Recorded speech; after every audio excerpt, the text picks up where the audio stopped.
Take three. Hello, everybody. I am Louise Eddington of the Cosmic Owl Astrology. I'm a wisdom weaver and cosmic owl, weaving astrology, tarot, symbology, numerology sometimes as well, depending what speaks to me. And this is the week ahead forecast. The week ahead forecast video will also be uploaded to my Substack, where I will create a list of all the aspects with a few words for each aspect in the week ahead. So you've got it in written form as well. So the link to my Substack is below. The week ahead forecast is free on YouTube and Substack, and daily detailed forecasts and other writing is for paid subscribers on Substack. So please consider becoming a paid subscriber on Substack. It helps me to keep creating content to help you tune into the cosmos. All right, so here we are. We have a pretty big week ahead, as I said. So we'll start on Sunday, June the 16th, and looking ahead from that point. Okay, so I'm just going to share this, and I'm going to look at quickly through the astrology. First of all right, so let's get this shared. All right, so we start on Monday with, I'm actually going to get the aspects exact. Venus is going to square Neptune. Now, Venus-Neptune aspects are usually wonderful. And this one will be, it's got that sparkle, it's got that magic. This is a time to really lean into trusting your knowing and your intuition. Venus is squaring Neptune. Venus is finishing her journey in Gemini, but Venus is still very close to the sun. Both Venus and Mercury and the sun are very close together. We had the new Gemini star point on June the 4th. That was back at 14 degrees Gemini. Then we had a new moon at 16 Gemini. Then we had a Mercury cazimi. In fact, I'm recording this under the Mercury cazimi on June the 14th. And these three are going to carry on together. And Venus and Mercury are still combust the sun. That means their energy is burned out. It's less accessible to us. And they are both on the other side of the sun from our perspective. I always kind of like to think that when Venus and Mercury have their superior or exterior conjunction on the other side of the sun, that they are out there picking up new information they need to know from the cosmos, that they will then bring down when they emerge from the beams of the sun as both as evening stars, and that will be coming up later, not this week. So, but we start the week, we're on Sunday, late, as you can see, all times Eastern, with Venus squaring Neptune. But look at these degrees. So there are 30 degrees in each sign, if you don't know that already. So the 29th degree is called the anaretic degree. It's the last degree of the sign because the degrees start at 0. So they go from 0 to 29 degrees and 59 minutes actually before they go to the next sign, because there's 60 minutes in each degree.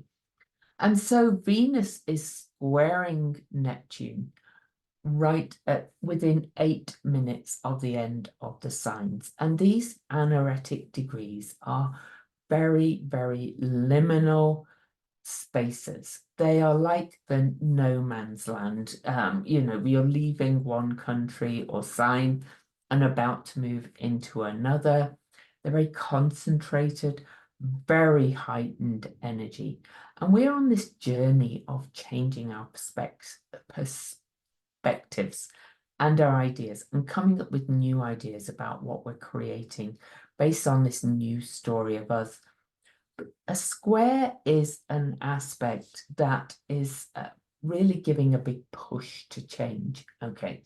Especially for when these faster moving planets are squaring a slower moving planet.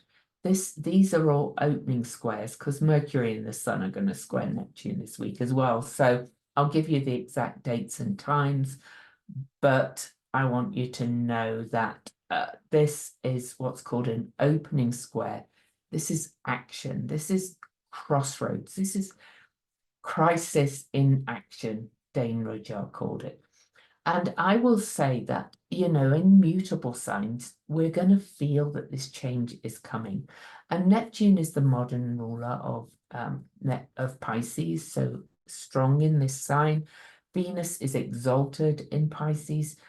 This is kind of like we've got this concentrated energy of a push to change how you see things, to change how you see yourself, to write this new story. But this is a crossroads, and we're not quite there yet. So it's going to be a lot of fears come up, and the cards reflect that. So that's how we start. So there is a sparkle and magic. I would highly, highly suggest with all of this that you step into kind of the creative, channeling, intuitive space to understand what's going on. You make sure that you are balancing your emotions, that polyvagal theory with that vagus nerve, so that you're doing very grounded work to stay grounded this week, because, you know, it's off in la la land and a lot of fears are going to come up. All right, so on to June the 17th. The first thing that happens on June the 17th is that Venus leaves the sign of Gemini and moves into Cancer. And Cancer is an emotional water sign. So we've had Venus squaring Pisces, which is a water sign. This is a really emotional week this week. And Venus moves into the sign of Cancer, where she is very protective and very wants to kind of go into her shell. There may be a lot coming up about any leaps that you've been taking later that you kind of go, oh, let me go back into my shell. Have I done the right thing? This is where, again, the grounding and the extreme self-care comes in. This is a week. I know I'm always talking about self-care, but really focus on your self-care this week.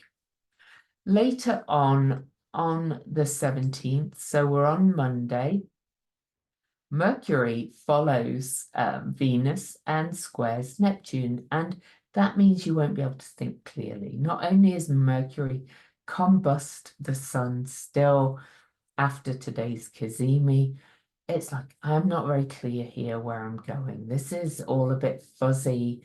I'm going to have to trust the downloads I am getting for now, but also probably wait. There's an element of waiting this year. Even though we're in the action phase, it's perhaps not quite time to really act just yet. But we also have the solstice coming, right? So remember that one. Then right after that, Mercury enters the sign of Cancer. So we're going from this Gemini overload that we've had all month as we enter Cancer season, the solstice, which is the sun entering Cancer, to having all the three most personal planets entering the sign of Cancer. Meanwhile, we started the week with the moon in Libra, but on June the 17th, early, the moon moves into the other water sign, Scorpio. this is so watery. This is so feelingy, intuitive, a lot of deep shadow stuff coming up, a lot of fears coming up. It's not the easiest week. So always listen to my suggestions or not, it's up to you. But I will be focusing on doing my grounding self-care practices even more than usual. If I have some things to think about, I will be doing stream of consciousness, longhand writing. I will be letting something process the feelings and the intuition that is coming through, because there's not a lot of rational energy this week. So we really have to step into that Cancer, the watery feeling energy, and letting it be fluid and going with the flow. All right. Which is always a good lesson to learn anyway. Then later on the 17th, I promise there's not as much happening the rest of the week. So Mercury and Venus will actually meet. Okay, so here we get Mercury and Venus meeting at that first degree, 0 degrees, a new journey, mind and heart coming together. All right, this is the mind and heart working together in the sign of Cancer, which is the sign of family, the sign of the moon, the sign of emotions. On Moon's Day, on Monday, really become aware of your emotions. And if you have trouble identifying and getting in touch with your feelings and emotions, there are plenty of activities online that can guide you towards that. All right. So I think we're finally done with the 17th. That was a big day, right? Whoa. Okay, so on to Tuesday. We actually have another planet, or not a planet, actually a centaur, which I don't normally talk about on these videos because they are usually for my paid subscribers on Substack or my private community members. But this station retrograde is significant, so I'm going to mention it. Nessus stations retrograde on June the 18th, Tuesday evening. This is all times Eastern. That's significant because Saturn is also stationing retrograde at the end of the month, and Neptune is stationing retrograde on July the 2nd. Yes, July the 2nd is quite a way off, but Neptune in Pisces is vast energy. And all these three are working together. They are really close together in Piscean terms.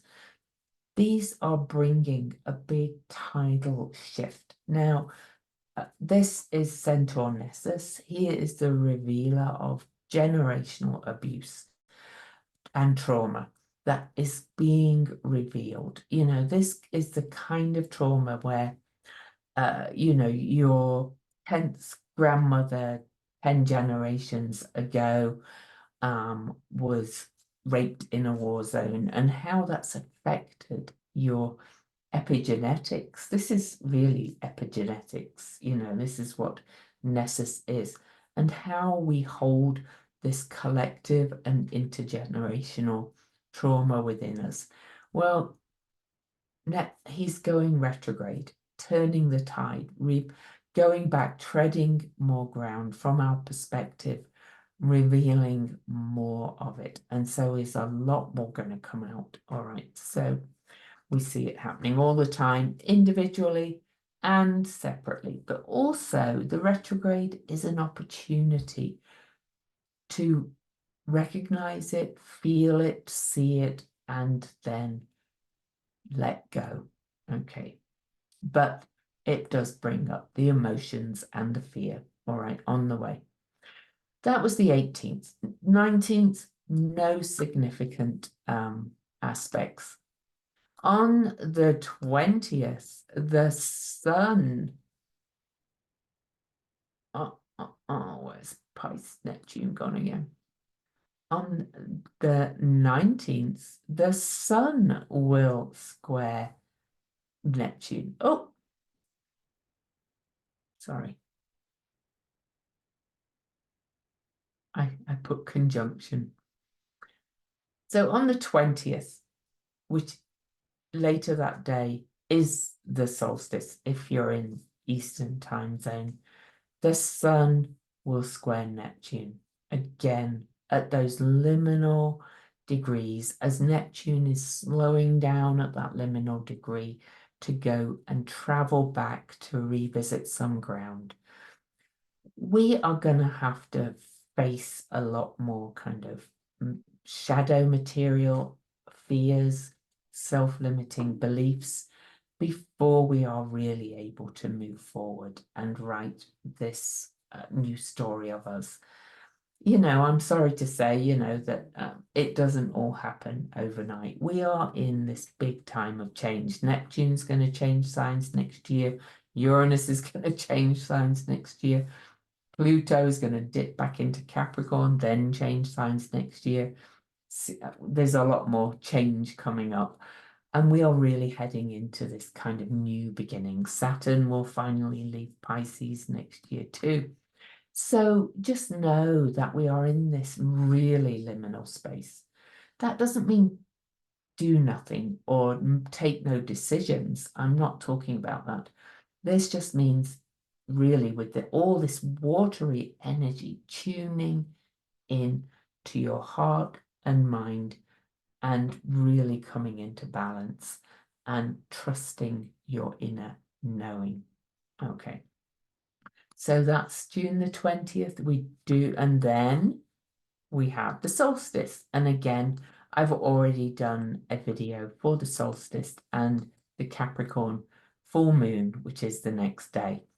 By this point, we'll have had the moon move into Sagittarius. I talk about those things more on a daily basis in my paid Substack area. But we started the week with the moon in Libra. We went through Scorpio, adding to that emotion.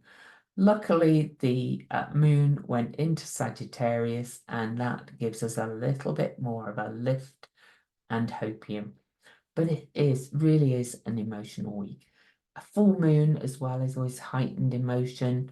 A full moon in Capricorn wants us to really kind of, build things and things, but then it's facing the sun in the moon sign of Cancer, saying, oh no, I've got to build up my basis of security and safety, that sense of safety this week as well, which is all within. So it's a real week for building up your personal basis of security.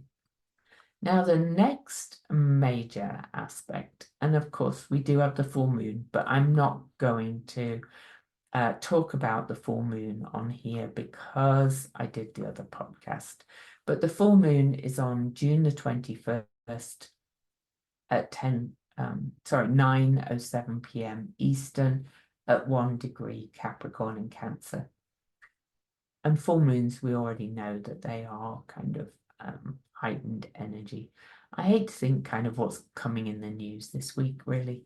I would not pay much attention to it. I would focus on your own basis of sense of safety and security internally this week as much as possible. Mercury, this is a lesser aspect. I don't even usually talk about these, but on the 21st, really just not long before the full moon, you can see that the moon is about to move into Capricorn. Mercury is probably in some places emerging as the evening star. There's always differing views of how many degrees past the sun is out of combustion or out of the beams of the sun. It does depend where you live as well.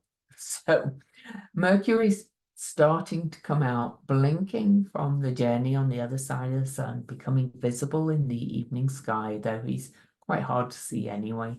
But Mercury first aspect is a sextile to Mars in Taurus. Mars in Taurus making things real, making things solid, getting very grounded and into your body. This is going to help you ground your thoughts and this intuition in your body, in yourself, and feel it in yourself. Really, when I talk about emotions this week, it's about feeling where they are in your body. This is the theory of polyvagal theory, by the way, so you can go and look that up if you like. I've talked about it a lot on my blogs, but don't have time to talk about everything here. I thought it was going to be shorter. It really isn't. June the 22nd, next Saturday, we're nearly at the end of the week. Mercury speeding along still, now almost exactly 10 degrees away from the sun, squares the nodes. Any square to the moon's nodes is a change or pushing us towards something or away from something. Now then, Mercury is heading towards the South Node in Libra. The South Node is kind of the past, or it's what we do need to learn more of, in my opinion, before we are able to kind of stand up for ourselves with the Aries North Node. And Mercury heading towards the South Node is kind of saying we really probably need to really tune into and reflect on our sense of balance, our sense of harmony. We need to work on that even more before we are able to really individuate and take our own agency. We're in this process of taking our own agency back at the moment. Well, I think it's always a good idea anyway, but so into Sunday morning. Next Sunday actually has no big aspects. So I will point out that, we were under the full moon. Let's just move into the next morning. I'm just gonna show you kind of where we finish the week, because I always do it Sunday to Sunday, if possible. That will change occasionally. Okay, I'm going to kind of look about 8 a.m. We'll end next week with we're still under the full moon, so all next weekend will be under the full moon energy, and so Monday next week we'll be moving into Aquarius, but the moon is starting to wane. This is the moon starting to lose light, and it's the kind of releasing and shedding phase. All right, so let's dive onto the cards. I spent too long on that, right? Okay, so, oh, good Lord, here it is. I have not taken a picture of these cards because these cards are not as shiny and anyway, I've not. I might say, but I pulled quite a few, so I'm going to go through them quite quickly. I thought we needed a lot of guidance this week, and unsurprising for us moving into the Cancer, the shell, and into this emotional, intuitive body, almost all the cards I pulled are reversed. But the first card I pulled is the reversed moon. Can't make this up. The moon is very much about our emotional body and how we feel things in the body. And I pulled the reverse, and this is confirmation that fears that block us may come up. We may find it hard to discern between reality and illusion and keep trying to really think too linear in a linear fashion and make too much sense of things when this week is not one for that. We may also not be able to kind of understand some spiritual or mystical experiences that we have this week. We may experience some mental confusion, and that can lead to anxiety. So, I just want you to be kind of warned, right? So the next card, another reversed one. And I think this might come up because of the fears of the first card. This is swords. So swords is mind. And remember, we are going through this confusion and things. This can be a little bit of a warning about you, about mean words, including to yourself. Okay. and about it's kind of a warning to use your words very wisely this week, if at all possible. All right. Okay, so the next card I pulled is the Ten of Wands, which is fire. Nice to see a bit of fire, and upright. This is saying that when you tune into that, you know, those fears and the warnings, that you will be able to make some really kind of logical and wise counsel to yourself, and that you will be seeking your truth. Okay. So the central words with the light seers tarot, or the central saying that she puts in her book is, I speak my existence into being with wisdom and clarity.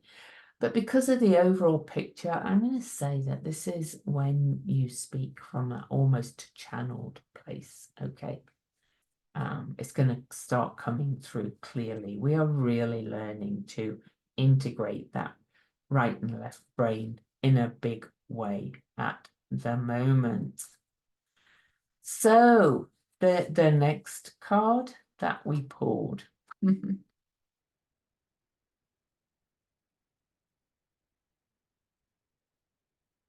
Oh, I beg your pardon. I forgot to move on. I was not on the Ten of Wands. I'm sorry. Ignore what I just said. I'm not going to record the whole thing. I told you there was some confusion coming up. And there you go. Trying to do this with ADHD when I'm due my second dose of meds for the day as well. This is the Ten of Wands, and I got that up right. This is actually saying, you're feeling like you've taken on too much. You're close to a successful outcome, but it feels a little bit weighty. Okay, so the message of this card is to release your burdens to the ethers and trust the universe to help tend to the essentials. All right. It's that footsteps in the sand, isn't it? Let me carry you kind of thing. My apologies for that. We move on to the next card, and we're going through them quickly now. We pull the Death card, which of course is death and rebirth. Unsurprisingly, with 3 planets changing signs in 1 week and a full moon, this is endings, cycles of transformation, transition, new beliefs, newfound awareness, a symbolic death, rebirth, and renewal. And the saying for this, or the affirmation, that's the word, I let go of the past and add energy to new beginnings. Okay. Don't ever fear the Death card. All right. In fact, don't fear anything, really. So the next card we pulled, and I have one more after that, is the Page of Swords reversed. This is really a warning to not listen to gossip and slander. There may be some, smoke and mirrors going on this week, and or it might be you being all talk and no action. But really, what I'm getting from this is, don't listen to gossip and rumors this week. Trust your inner knowing. And finally, the sword for the week. The last card for the week is the Knight of Swords reversed. Lot of mental activity as we leave Gemini with and enter Cancer, with Mercury doing it as leaving the beams of the sun as well. Mercury comes out going, got all these ideas, but nothing's quite clear yet. Anyway, so this is unfocused and scattered energy. You may feel a little impatient because we're at this crossroads in action phase, right? But it's not time to really act without thinking yet, or without tuning into that inner knowing, okay? And it's about having patience if things aren't acting as quickly as you wish they would. Righto, so I'm going to quickly look at the symbols, and I chose the symbols for that last degree of Pisces. We will look at those again, probably when Pisces stations retrograde on July the 2nd, but it's a really critical degree for this year. Neptune's spending pretty much the whole year at that anaretic degree, because Neptune will station retrograde, as I said, on July the 2nd. And let me see, he finishes this week at 29 degrees and 54 minutes and stations retrograde at 29 degrees and 55 minutes. So really, he's at the station retrograde degree. Now, the Sabian symbol for this is the Great Stone Face, which I believe is actually from a story by Nathaniel Hawthorne. Now, James Burgess says of this that this is about becoming our own ideal. And that always kind of speaks to me about writing our own story.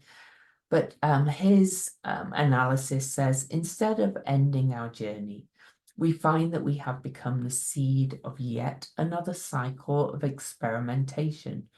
We idealize many things, love, truth, and God or Gus or whatever the things, for example.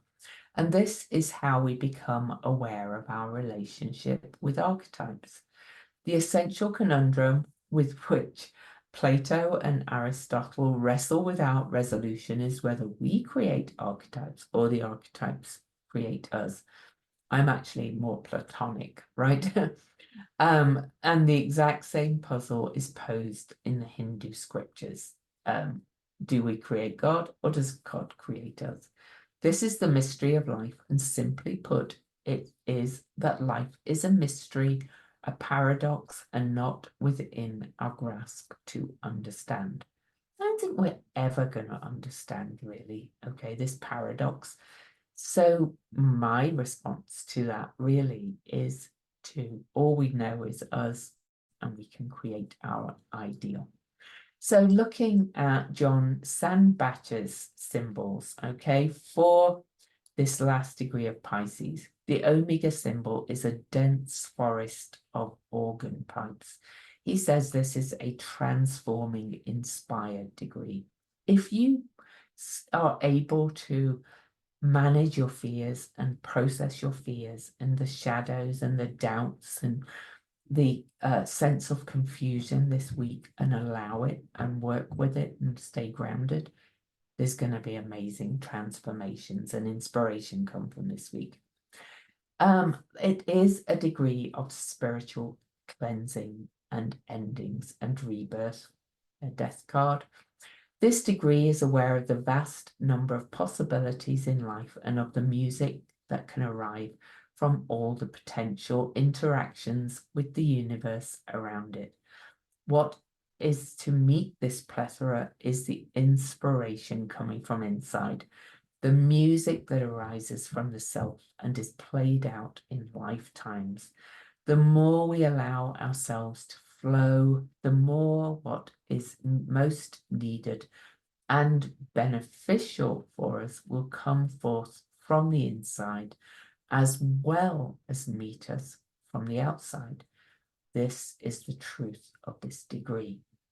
Now, the Chandra symbol for this degree is a large halo in ring formation around the moon.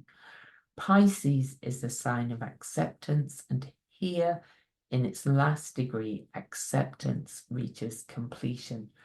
But remember, Pisces, he's going to actually turn around like a tidal wave. We've probably got more things to finish up later. But anyway, So often we think we have accepted something only to find something that there are deeper levels to which we may go in this process. It's easy to accept what is beautiful and wonderful, but to accept all the rest, the ugly, the sad, the scary, the terrifying, that is where there is so much more of a tendency to reject or deny.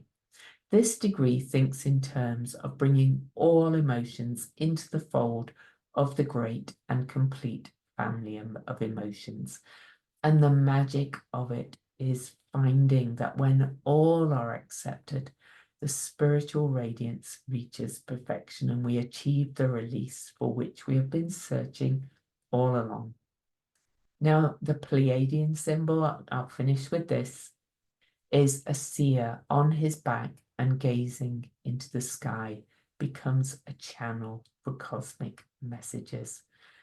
Seriously, you know, it, if you can face and trust that any confusion and fears and feeling that you can't get a handle on things and kind of don't quite understand things, if you can really work with that this week, the spiritual messages, or for want of a better word, or the internal intuitive messages will be off the charts. So self-care, spend time in nature, stream of consciousness writing, do that out in nature if that works for you. But really, this is about tuning in or tuning out to tune in. Oh, and I forgot to say, subscribe to the channel, leave me a thumbs up, all the things, and I will see you next week. Much love to you.